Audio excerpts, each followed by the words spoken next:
Oke, baik. Bismillahirrahmanirrahim. Karena sudah jam 10, Momi. Ya, selamat datang di Read Aloud sesi kedua. Nanti kita mungkin akan membahas ada apa itu read aloud gitu ya, mengapa Indonesia butuh read aloud gitu ya Bu ya, sampai ada tahapan-tahapan read aloud, dan nanti kalau tidak salah di sesi kedua ini juga ada tugas untuk membuat kajian teks sederhana. Nah, nanti besok kita libur karena kebetulan kajian teks sederhana ini lumayan panjang tugasnya. Nah, jadi kasih waktu seharian gitu. Lusa kita bertemu lagi gitu ya. Mudah-mudahan hari ini sesi kedua ini berjalan dengan lancar. Momi semua bisa menerima, menyerap ilmunya, jangan sungkan-sungkan bertanya karena kita langsung diberi arahan, langsung diberi ilmunya dengan Ibu Rosi yang juga sudah hadir nih di tengah-tengah kita. Ini adalah museum.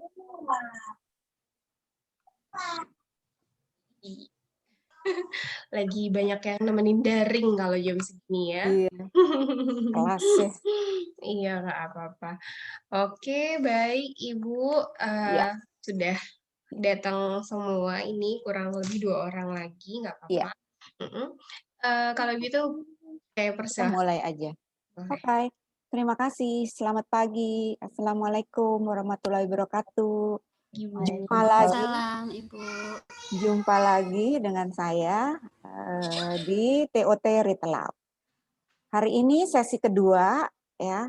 Kita akan lebih detail lagi mengenai read aloud dan manfaat dan bagaimana kita melakukan read aloud. Jadi izin saya share dulu ya. Masih ingat Mbak Rini belum di setting?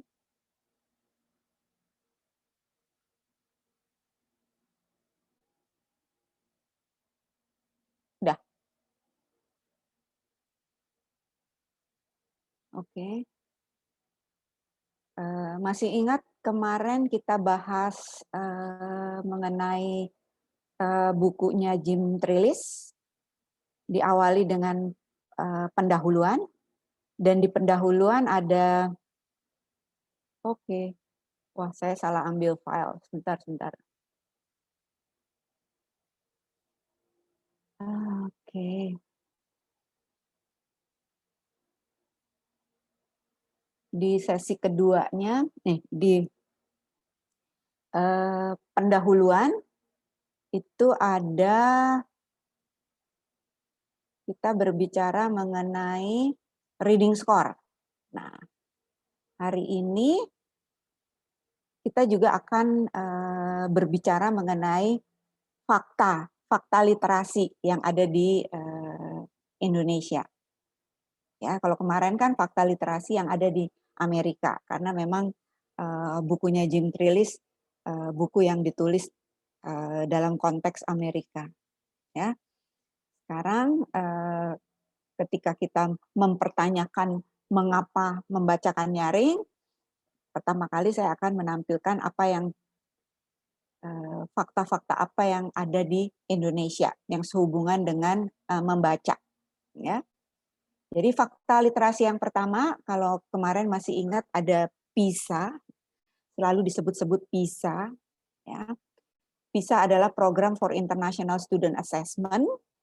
Jadi ini adalah sebuah evaluasi sistem pendidikan yang ada di sebuah negara dengan mengukur kemampuan literasi, kemampuan dari anak-anak SMP usia 15 tahun. Ya, ada 3 bidang utama yang diuji, yaitu matematika, sains, dan literasi reading. Ya. Kemudian yang perlu diketahui bahwa memang semua soalnya adalah soal membaca. Ya, katakanlah matematika juga ada kaitannya dengan teks. Nah, jadi harus dibaca. Dan dilakukan oleh OECD, Organization for Economic Cooperation and Development. Jadi sebuah organisasi yang mengurusi masalah perekonomian dan pembangunan, ya, tetapi mengukur masalah pendidikan, ya, karena memang output dari sebuah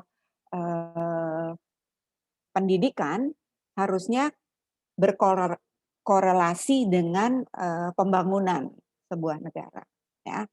Dan peringkat Indonesia yang di penelitian PISA tahun 2018 itu ranking ke-72 dari 79 negara. Ya. Jadi PISA ini diselenggarakan setiap 3 tahun sekali, ya. Dan PISA yang terakhir adalah tahun 2018. Harusnya tahun ini ada penelitian PISA lagi, tapi saya belum dengar lagi kapan dilaksanakan atau harus ditunda karena COVID, gitu ya. Dan hasilnya, hasil penelitian PISA tahun 2018, ya, hasil Indonesia yang ranking ke-72 dari 79 negara yang ikut adalah kemampuan baca siswanya rendah. Kemudian akibat dari kemampuan baca siswanya rendah, merembet kepada skor matematika sains di bawah rata-rata, gitu ya. Dan mengalami penurunan tren kemampuan karena Indonesia bukan kali pertama mengikuti penelitian atau studi PISA ini, ya, tahun 2018. Ini bukan kali pertama, tetapi Indonesia sudah ikut sejak tahun 2000. Jadi kebayang ya, jadi sudah 18 tahun. Tapi trennya itu menurun, ya. Secara umum presentasi capaiannya masih rendah. Ini kalau teman-teman melihat, ya, saya gedein dulu, melihat angka hasil PISA dari 2018. Ya, jadi ini studinya dilaksanakan dalam kurun waktu 2018, tetapi hasilnya itu dipresentasikan tanggal 3 Desember 2019. Jadi serentak di dunia, gitu ya. Dan ini hasilnya. Mungkin nggak terlalu kelihatan, ya, tapi kalau kita lihat nih, saya gedein sedikit, ya. Ranking pertama tahun ini, ya, tahun penelitian yang terakhir diduduki oleh Cina. Sedangkan ranking pertama di 2 periode sebelum 2018 itu diduduki oleh Singapura.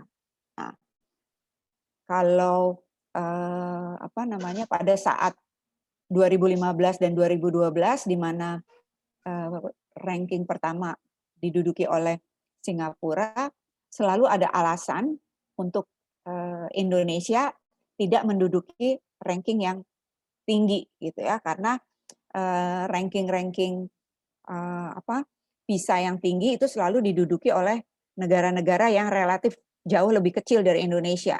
Contohnya seperti Singapura dan Finlandia yang pernah menduduki ranking pertama. Ya. Baru tahun ini, ya, tahun 2018, kita tidak bisa menggunakan alasan bahwa negara kecil yang bisa menduduki ranking pertama. Karena tahun ini ranking pertama diduduki oleh Cina. Walaupun Cina ini diwakili oleh sebuah provinsi yang namanya Shanghai. Tetapi kalau kita lihat ranking ketiga, ya, di sini terlihat bahwa ranking ketiga adalah Makau. Makau juga masuk Cina, ya. Kemudian ranking keempat Hong Kong. Hong Kong juga masuk Cina. Jadi rasanya sih sudah tidak valid lagi, ya, bahwa hanya negara kecil yang bisa menduduki ranking pertama dari sebuah studi PISA ini, ya. Kemudian yang cukup mengembirakan adalah bahwa sejak 2018 nih, sejak menterinya Nadiem Makarim, dia akan mempergunakan si PISA ini sebagai basis untuk memperbaiki sistem pendidikan, ya. Jadi itulah ya yang mungkin teman-teman dengar bahwa di tahun 2019 juga ya bahwa UN akan diubah menjadi AKM, ya, AKM dan survei karakter. Dan AKM pada dasarnya adalah menggunakan pendekatan yang dilakukan oleh si PISA ini. Ini teman-teman, ini Indonesia ya. Indonesia ada di 10 besar dari bawah. Dan ini yang disebut tren peringkat PISA. Yang saya bilang kalau tidak bisa dibilang menurun ya stagnan gitu ya. Tapi stagnannya dalam jangka waktu yang cukup panjang. Kebayang 18 tahun ya. 18 tahun tuh anak udah lulus SMA gitu ya. Dan kalau kita ingat ya kalau teman-teman ingat bahwa di periode 2000 sampai 2018 itu sudah ada 2 kurikulum ya. Dari 2006 dan 2013 ada perubahan. Tapi saya nggak tahu apa yang terjadi ya bahwa si kurikulum ini tidak menyentuh esensi dari ketiga bidang utama ini ya. Padahal 3 bidang utama ini adalah dasar dari pembelajaran. Terutamanya adalah membaca gitu ya. Karena memang kalau bermasalah dengan membaca ya, ingat Jim Trace juga mengatakan kalau bermasalah dengan membaca tentunya akan bermasalah juga dengan pelajaran-pelajaran lain dan ini terbukti ya. Masalahnya membaca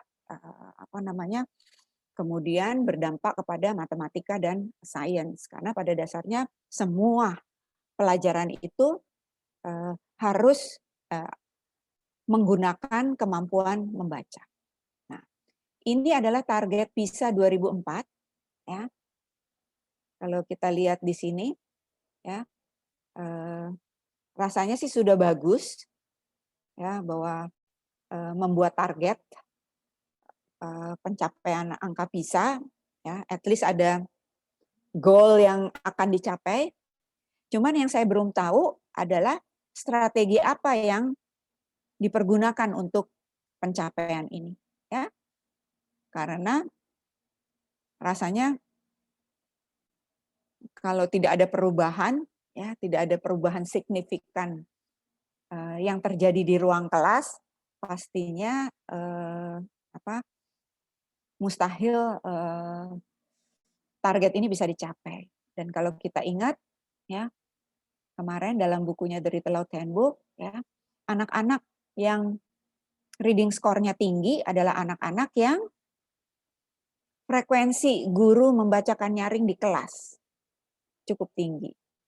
Ya, itu yang mempengaruhi. Dan juga ada sustained silent reading SSR ya, membaca dalam hati karena memang suka membaca. Jadi kedua itulah yang at least kita lihat ada di dalam bukunya Jim Trace.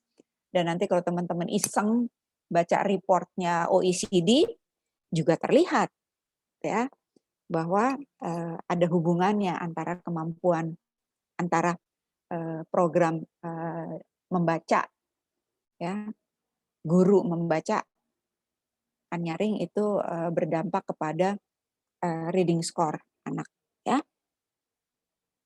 Lalu ini adalah aksi ya, aksi adalah seperti PISA. Jadi ini studi awal, jadi penelitian awal yang dilakukan oleh Kemendikbud ya untuk mengukur kemampuan anak-anak SMP. Dan kalau kita lihat di sini ya terlihat ya bahwa terdapat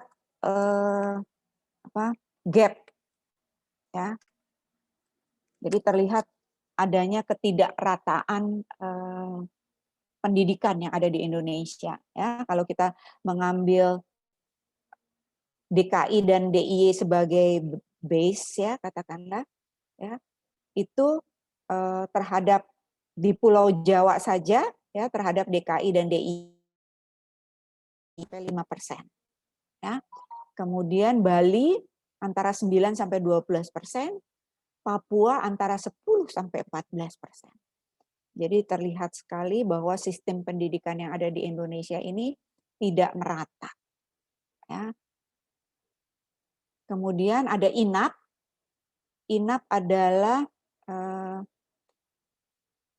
Indonesia National Assessment Program, sama juga penelitian untuk matematika membaca sains, tapi ini dilaksanakan di tahun 2016 untuk anak-anak kelas 4.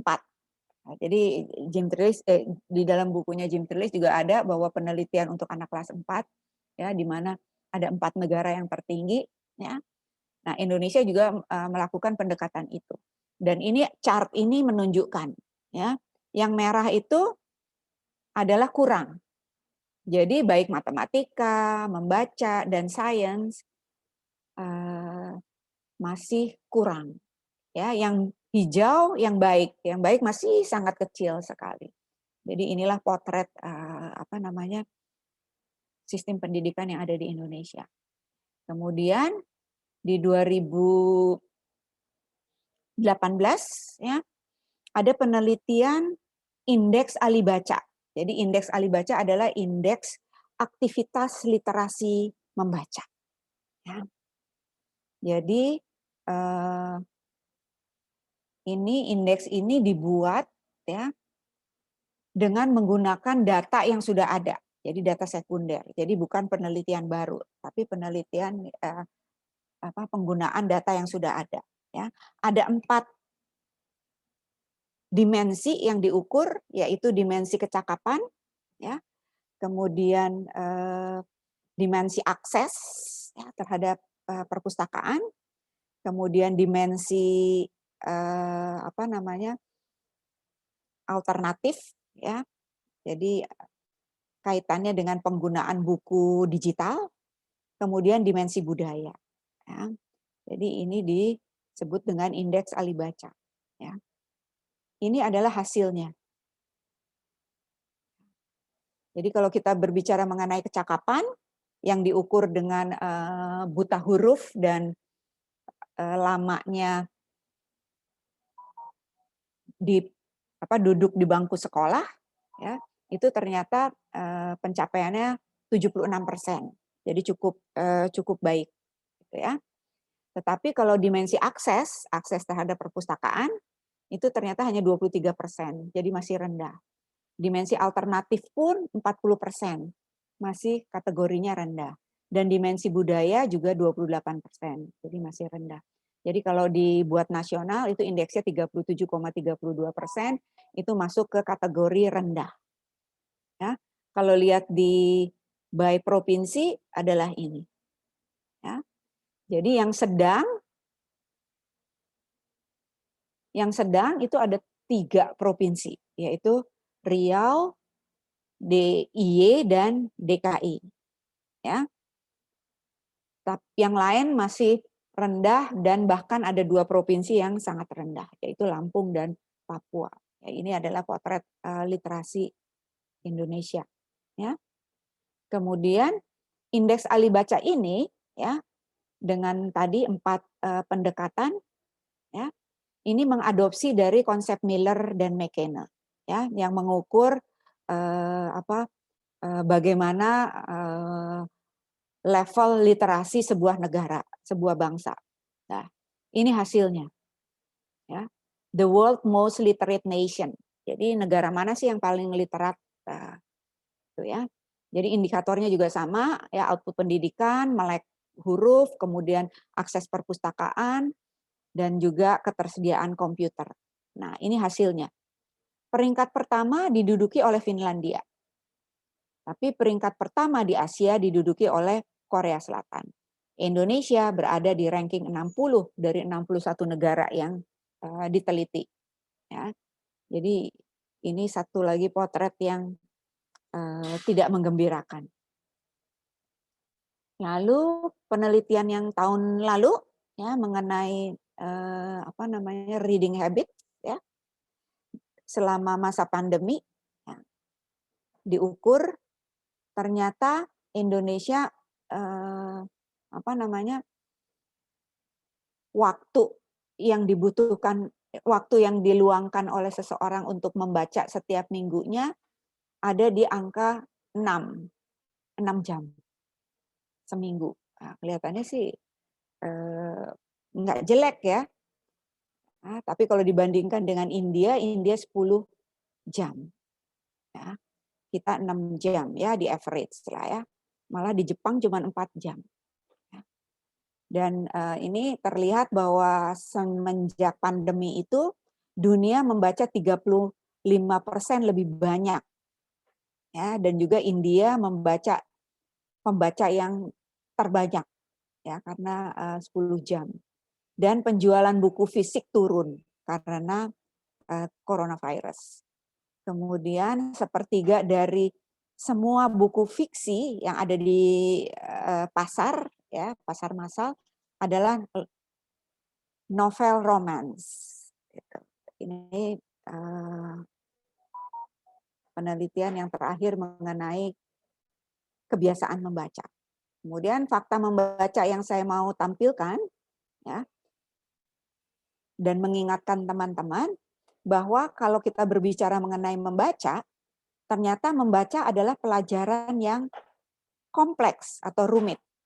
Ya. Dan juga belajar membaca tidak terjadi dengan sendirinya atau otomatis. Seperti kita berbicara. Gitu ya. Belajar membaca itu perlu perencanaan ya, dan mengajarkan bagian-bagian keterampilan dari membaca.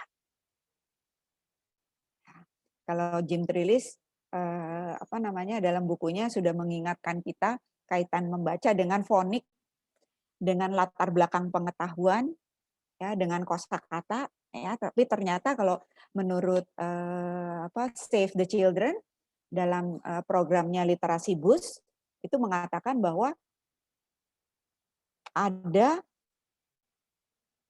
8 unsur yang dibutuhkan oleh seorang anak untuk bisa belajar membaca. Ya, oleh sebab itu membaca adalah pelajaran yang amat sulit. Ya, kebayang seorang anak ya katakanlah usia 7 tahun ketika masuk SD itu harus sudah mempunyai ke-8 unsur ini untuk siap membaca. Ya. Jadi ada 5 unsur ya dan juga ada 3 unsur. Ya. 5-nya ya adalah bahwa ketika anak mau belajar membaca, dia harus mempunyai latar belakang pengalaman membaca dan menulis. Ya. Kemudian dia harus memiliki keterampilan berbahasa lisan. Ya. Kemudian dia harus memahami susunan kata dalam kalimat, gitu ya. Dan juga dia sudah mempunyai pengetahuan kosakata. Dia sudah terbiasa melihat beragam tulisan, ya materi cetak ya tulisan-tulisan. Dan yang ketiga berikutnya dia harus sudah mengenal huruf, ya, memiliki kesadaran fonem, ya, dan juga belajar tentang bentuk dari si kosakata. Jadi kalau kosakata itu terdiri dari suku kata, ya, dan suku kata itu terdiri dari kata, ya, yang katanya itu ada bunyinya dan setiap kata itu bunyinya unik. Nah, inilah yang harus dimiliki oleh seorang anak. Ya, jadi kelimanya ini, ya, kelima helai pengetahuan ini didapat oleh anak, ya, kemudian dipilin, ya, si talinya itu, sedangkan yang 3 di bawah, yang struktur bahasa itu dijalin. Jadi pilinan dan jalinan inilah yang disebut, ya, kalau disatukan disebut keterampilan membaca. Ya, jadi koordinasi yang lancar antara membaca kata dan memahami. Gitu ya. Inilah yang disebut mengapa membaca itu rumit. Kemudian fakta membaca berikutnya yang saya ambil dari buku The Read Aloud Handbook, ya, yang ada 2 fakta, ya, bahwa manusia itu adalah makhluk yang menyenangi hal-hal yang menyenangkan. Jadi perlu cara menyenangkan untuk menjadikan manusia membaca. Ya, kalau menggunakan cara menyenangkan, pasti anak akan secara sukarela mau melakukan kegiatan membaca, ya, karena itu menyenangkan. Ya. Kemudian reading is an accrued skill, jadi keahlian atau keterampilan membaca adalah keterampilan yang memang harus didapat melalui melakukan. Jadi nggak mungkin kita bisa lancar membaca kalau tidak ada kegiatan membaca itu sendiri. Nah, ini juga satu yang tak kalah penting, ya, yang saya ambil dari pendekatan pakar linguistik, ya, Goodman and Eldisky, ya, mengatakan bahwa kalau kita mau mengajarkan anak belajar bahasa, harusnya itu secara utuh, jadi tidak terpisah-pisah. Ya. Jadi kalau belajar bahasa, ada tata bahasa, ada kosakata, ini harus diajarkan dalam konteks penggunaan kalimat, baik lisan maupun tulisan. Ya. Dan juga konteks penggunaan ini ya akan memudahkan anak untuk belajar bahasa secara otentik. Ya, kalau pendekatannya whole language, ya. Kemudian keterampilan berbahasa tidak memisahkan antara menyimak, berbicara, dan membaca dan menulis. Ya, karena keempat keterampilan ini saling terkait, ya, dan dapat disajikan secara terintegrasi. Ya. Dan juga dalam kenyataannya bahwa anak akan menggunakan keempat keterampilan berbahasa ini secara simultan. Gitu. Ini yang harus kita ketahui, kita sadari. Ya. Kemudian membaca itu pada dasarnya apa sih? Bukan hanya membaca kata atau teks atau simbol, ya, tetapi membaca itu ternyata proses kognitif. Jadi ada kaitannya dengan kecakapan, ya, pengetahuan, ya, yang kompleks dalam memecah kode simbol untuk membangun atau memperoleh makna. Nah, jadi kalau nggak ada artinya itu bukan membaca, ya, karena memang nggak ada maknanya, gitu, ya. Kemudian sarana penguasa membaca adalah sarana penguasaan bahasa, komunikasi, dan berbagi informasi atau ide. Ya. Dan juga ini merupakan interaksi kompleks, ya, antara teks dengan pembaca yang dibentuk oleh pengetahuan, pengalaman, sikap, dan komunitas bahasa pembaca sebelumnya yang terletak pada budaya dan sosial. Ya, jadi memang kompleks, ya.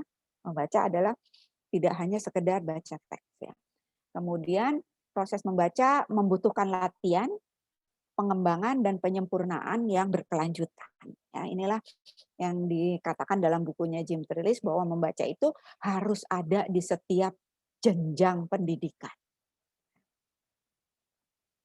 Nah, sekarang kemampuan yang membantu masalah membaca. Tadi kan kita sudah tahu, ya, bahwa membaca itu kompleks, ada 8 unsur yang harus dipunyai oleh anak, kemudian harus simultan, ya, pembelajarannya, nggak bisa ada whole language, jadi nggak bisa terpisah-pisah.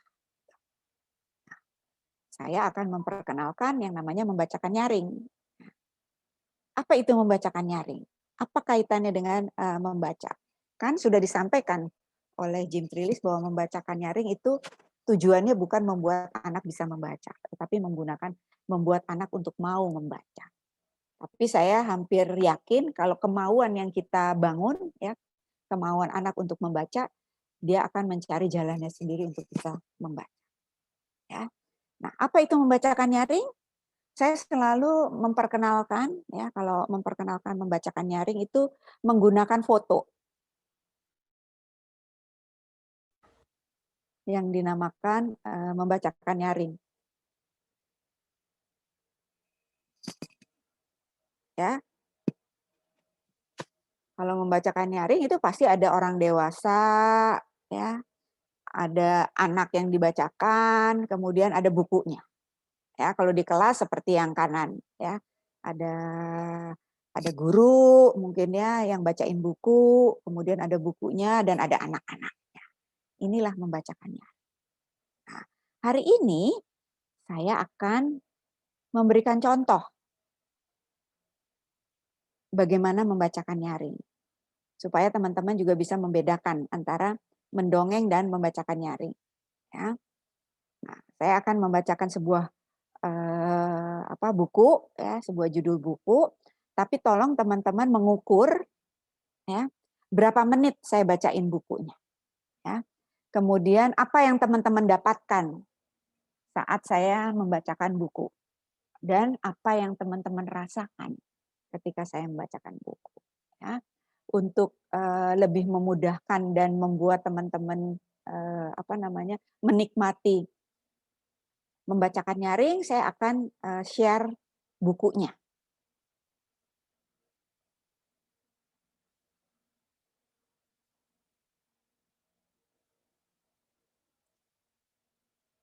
Jadi tolong diukur ya teman-teman ya, berapa menit.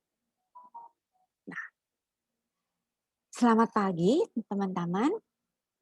Hari ini saya akan membacakan sebuah buku yang berjudul Daisy yang Hebat.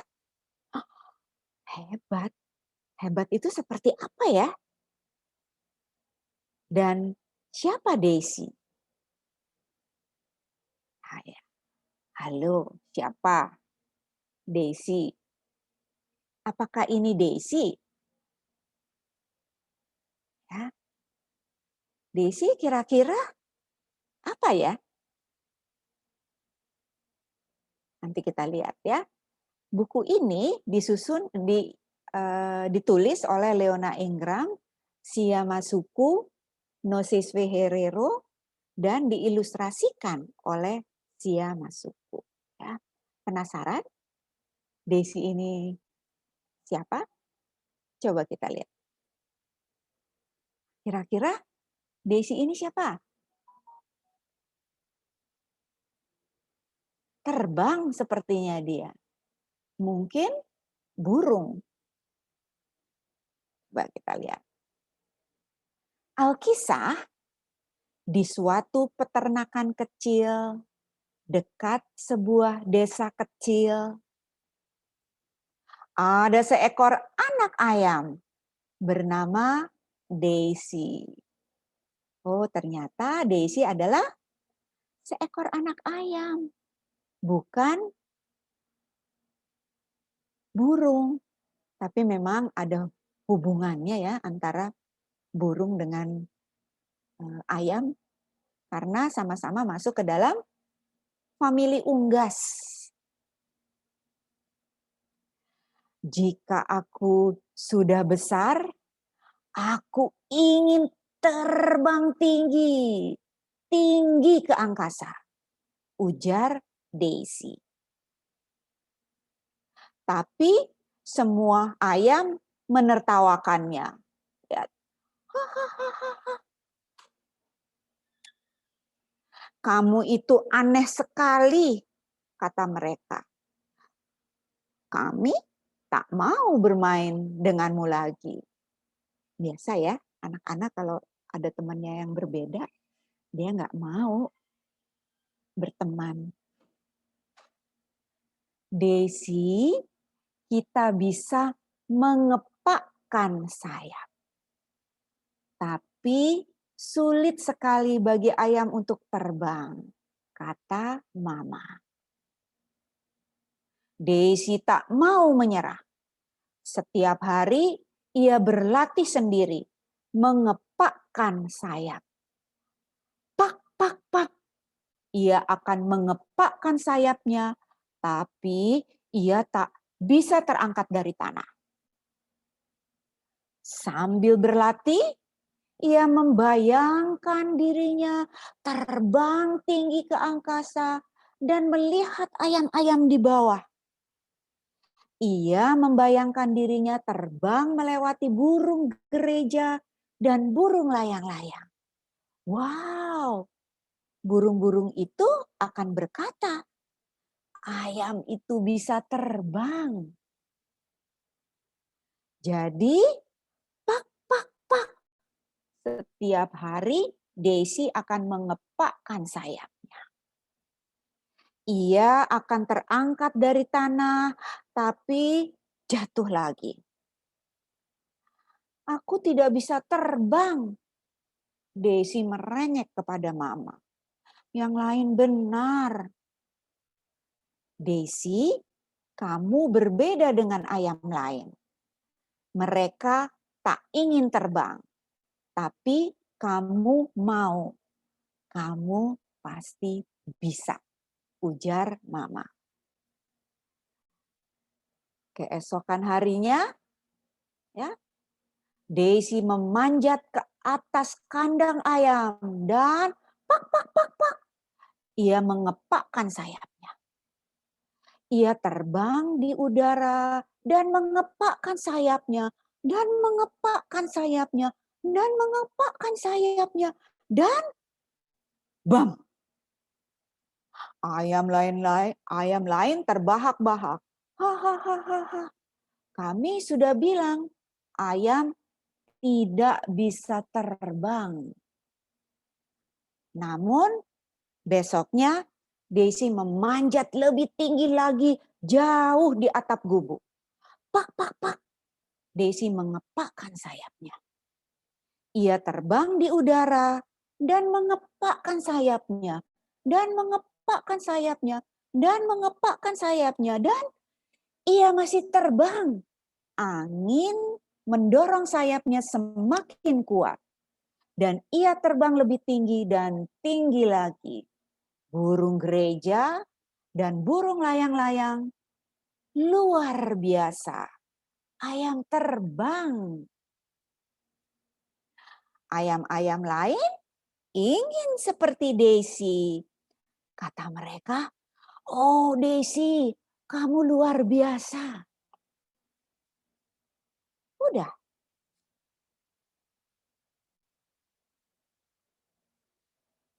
Berapa menit tadi? Ada yang mengukur?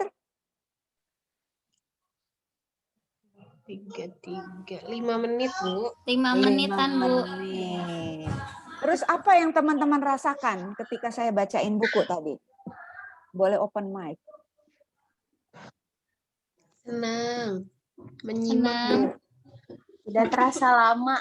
Menyimak, nggak kerasa lama. Iya. Karena memang nggak lama, cuma 5 menit.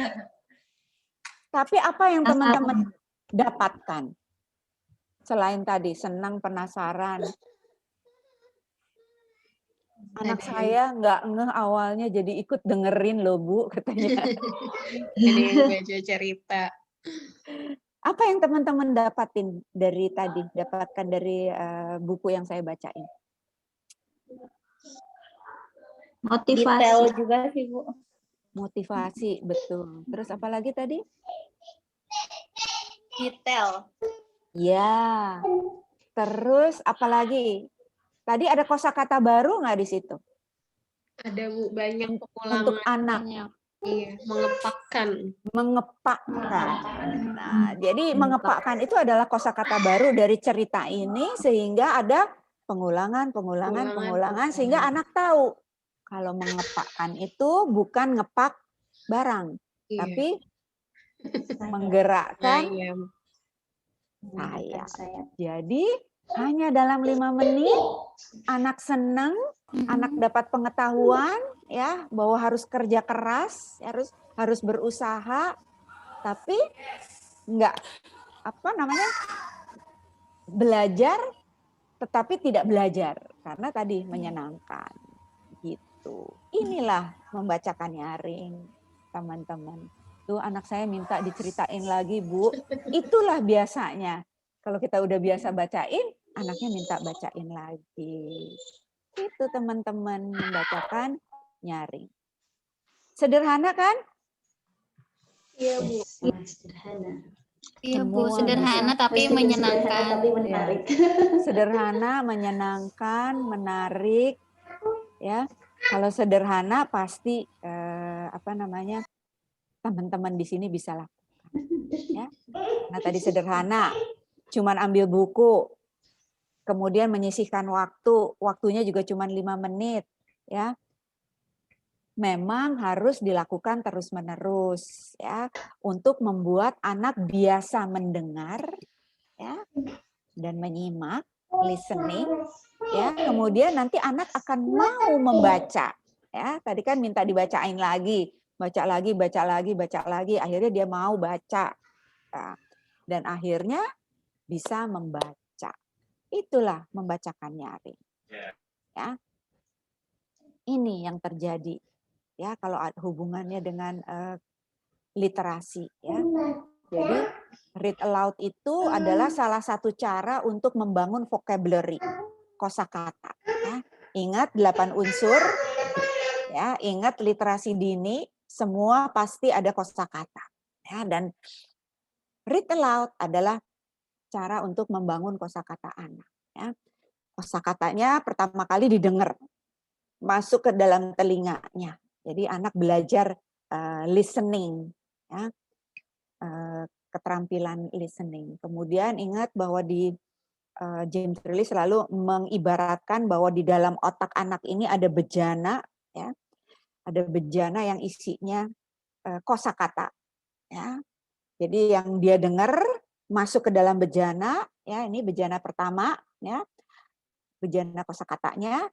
Kemudian kalau udah penuh dia akan dipakai untuk berbicara. Ya. Kemudian tambah lagi nih kosakatanya. Bacain buku. Termasuk di dalamnya kosakata tidak hanya kosakata bicara tapi juga kosakata buku gitu ya. Akhirnya anak bisa membaca. Kemudian tambah lagi kosakatanya. Termasuk di dalamnya kosakata tulis. Akhirnya dia bisa menulis. Inilah proses tadi. Whole language-nya akan terjadi di sini. Ya. Karena di dalam kita membacakan buku itu, anak-anak dengar, listening, kemudian ada narasi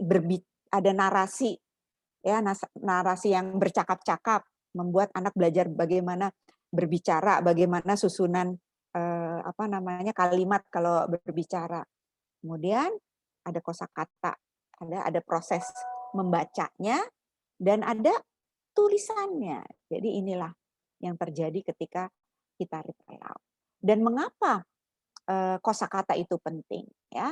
Karena nih menurut Jim Trullis ya bahwa seorang manusia itu ya tidak mungkin bisa mengucapkan kata apalagi membaca atau menuliskan kata itu kalau sebelumnya dia tidak pernah mendengar kata itu ya. Oleh sebab itu harus banyak-banyaklah memperdengarkan kosakata ke anak supaya anak nih tangkinya penuh ya. Nanti kalau mau dipakai tinggal dipanggil karena dia sudah pernah mendengar kosakata itu ya. Nih manfaat read aloud ada neurologis, pendidikan, psikologis dan sosiologis ya.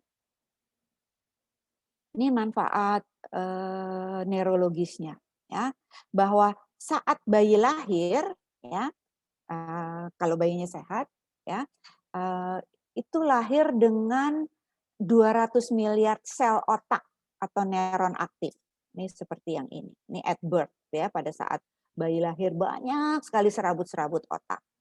Tetapi rangsangan yang tepat ya, masing-masing sel otak ini akan tumbuh menjadi 20.000 dendrit atau cabang yang berbeda dan sinapsis atau koneksi, ini yang sinapsis itu yang hitam-hitam ini ya. Dan di antaranya mereka menyimpan informasi tambahan. Jadi informasi-informasi tambahan di sini.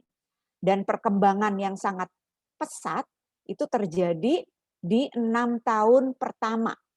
Ya, oleh sebab itu penting bahwa di 6 tahun pertama ini kita memberikan rangsangan yang berkualitas. Ya. Nih ketika read aloud, nih si serabut-serabutnya ini lebih tebal karena rangsangannya baik ya, dan membacakan nyaring ini menanamkan kecintaan seumur hidup dalam membaca. Nah, kemudian memiliki pengaruh yang sangat besar terhadap seluruh fungsi dan perkembangan otaknya. Ingat aja contoh di halaman 70 ya, mengenai anak-anak berkebutuhan khusus yang Kusla and her book dan juga Jennifer Thomas ya, itu adalah salah satu bukti bahwa dibacakan nyaring ya, bahkan dengan jumlah buku yang lebih banyak, jadi diet bukunya lebih banyak, itu mampu ya memperkuat tadi serabut-serabut otak sehingga berdampak pada ya kognisinya, IQ-nya, intelijensinya. Ya. Kemudian manfaat pendidikan, ya. Ingat waktu saya baca buku tadi Daisy yang hebat, ya, saya hanya membaca. Ya.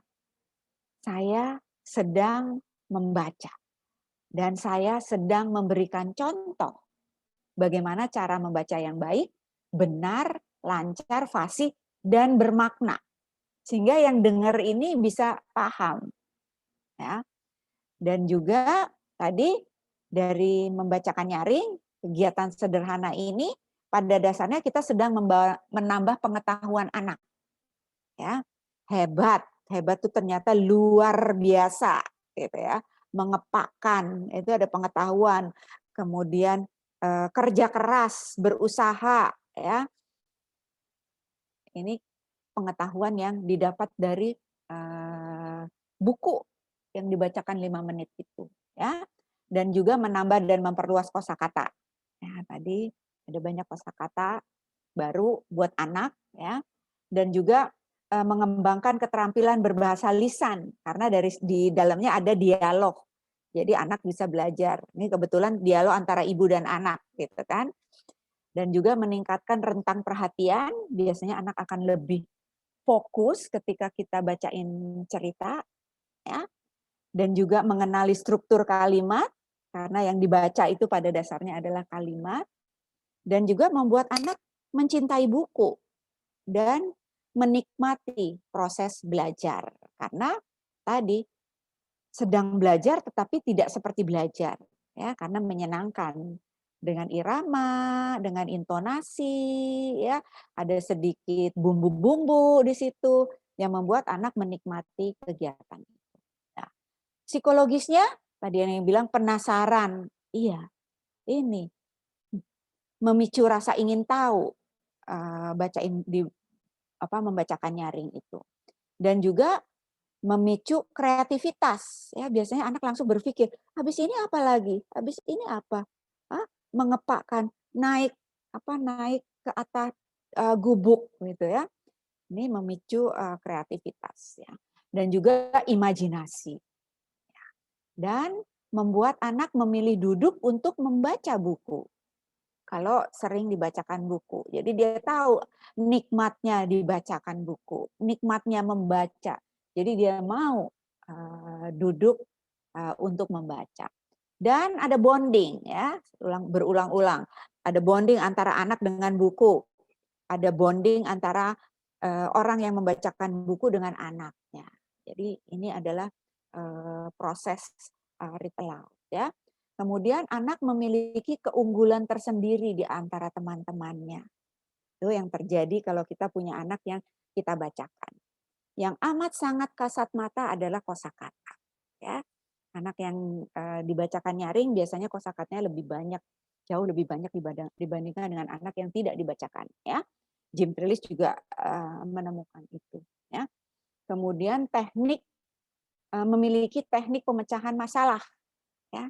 Karena tadi terbiasa dengan buku ya, kalau buku itu memang alurnya nanti kita akan belajar ya, adalah menunjukkan ya, ada diperkenalkan tokohnya, kemudian tokohnya mempunyai masalah, masalahnya ada beberapa masalah gitu ya, ada beberapa masalah, kemudian ada solusinya. Gitu. Ingat tadi Daisy yang hebat diawali dengan apa? Daisy seekor anak ayam yang ingin terbang. Coba kalau dia tidak ingin terbang, pasti dia tidak diketawain sama temannya. Tapi karena dia ingin terbang, akhirnya dia diketawain oleh temannya. Akhirnya dia berusaha untuk membuktikan kepada temannya bahwa dia bisa terbang. Kemudian berusaha pertama gagal, kedua gagal, ketiga ya karena naik gubuk yang lebih tinggi, ya kemudian dia mengepakkan, mulai ada angin, ya akhirnya dia bisa terbang. Nah ini teknik pemecahan masalah ada ketika anak mendengarkan sebuah buku yang dibacakan. Dan juga fun, menyenangkan, dan memang harus fun, gitu ya. Dan anak yang dibacakan nyaring biasanya akan tumbuh menjadi anak yang lebih percaya diri dan mandiri, ya, memiliki kenangan indah mengenai kegiatan membaca, ya, sehingga dia mau melakukannya, ya, kemudian mengajari anak sedikit membaca setiap hari dengan santai. Karena pada dasarnya ketika kita membacakan nyaring, ya, ke-8 unsur yang dibutuhkan anak untuk membaca bisa kita ketemukan dalam kegiatan kita. Ya, dan juga menumbuhkan kecintaan pada kegiatan membaca yang menyenangkan. Reading for pleasure. Ya. Sosiologisnya, ya, anak, ya, ini adalah proses persiapan anak belajar membaca, membacakan nyaring gitu. Ya. Dan juga, ya, karena anak siap, ya, dia percaya diri dan status sosialnya di antara teman-temannya juga meningkat, ya. Dan juga memiliki kesadaran sosial, dia bisa menempatkan dirinya di tempat orang lain karena mempunyai pengetahuan banyak mengenai apa yang terjadi di lingkungannya, dan biasanya anak lebih adaptif, mampu menyesuaikan diri, ya. Dan ini ada bonusnya, saya selalu bilang. Kita yang suka membacakan nyaring pasti lebih dekat dengan anak, ya, karena memang kita sedang membangun kedekatan, dan juga kita menjadi teladan membaca. Nah, dan teladan membacanya adalah orang tuanya sendiri, ya, atau gurunya. Kapan memulai membacakan nyaring? Lakukanlah sedini mungkin, ya, untuk mengejar tadi golden age period yang 0 sampai 6 tahun. Nah, sekarang tahapan membacakan nyaring, ya, untuk bisa melaksanakan membacakan nyaring yang berdampak optimal, ini adalah tahapannya. Jadi ada tahapan persiapan, ya, isinya ada 4 kegiatan persiapan yang harus dilakukan. Kemudian awal membacakan nyaring, ingat tadi waktu saya membacakan nyaring, saya fokus ke covernya dulu, ya, kemudian berusaha untuk mengaktifkan pengetahuan latar, ya. Kira-kira Daisy ini siapa, ya? Mengajak menebak burung, bebek, atau ayam, gitu ya. Kemudian menyebutkan judulnya, penulis dan ilustratornya, itu harus, ya.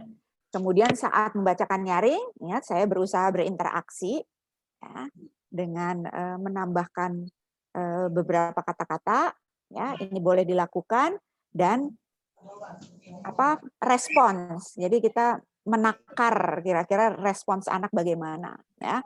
Kemudian setelah membacakan nyaring, minta anak menceritakan kembali, dan lakukanlah diskusi atau ngobrol tentang apa yang ada di dalam buku dan tentang perasaan anak, ya. Ini persiapannya, ya. 1, merencanakan tujuan membacanya untuk apa, ya. Kemudian mengetahui tahapan membaca anak, karena tahapan membaca ini terkait dengan tujuan membacanya, Ya. Kemudian pilih buku yang sesuai dengan tahapan membaca anak. Ya. Membaca anak itu, tahapan membaca itu ada 7. Ya. Ini dikeluarkan oleh perjenjangan buku. Ya. Jadi dimulai dari 0 sampai 3 tahun itu tahapannya atau jenjangnya adalah pra membaca. Jadi kalau pra membaca berarti belum membaca. Jadi tujuannya untuk apa dong dibacain? Tujuannya adalah untuk ya, kalau yang masih kecil memperkenalkan suara kita, menambah kosakata, mendorong anak untuk berbicara, gitu ya. Ini di pra membaca ya. Kemudian di 3 sampai 6 tahun ini membaca dini. Nah, di sini adalah proses kita mempersiapkan anak untuk belajar membaca. Jadi unsur-unsur yang dibutuhkan anak untuk membaca mulai dipaparkan. Jadi anak mulai merasakan adanya itu. Ada abjad, ada bunyi, fonem, ada kosakata, ada struktur kalimat, ya, ada buku, ya, ada materi cetak, ya. Lalu ada bentuk kata, ya. Jadi di sini, ya. Kemudian 6 sampai 9 tahun adalah membaca awal. Jadi disinilah anak belajar membaca. Tapi unsur-unsur yang dibutuhkan untuk membaca sudah dipaparkan selama 3 tahun. Melalui apa? Melalui kegiatan membacakan buku, melalui kegiatan read aloud. Gitu ya. Kemudian kalau anak benar belajarnya, ya, jadi dia udah tahu simbol, sudah paham kosakatanya, akhirnya dia akan sampai di membaca lancar di usia 9 sampai 12. Jadi kelas SD kelas tinggi.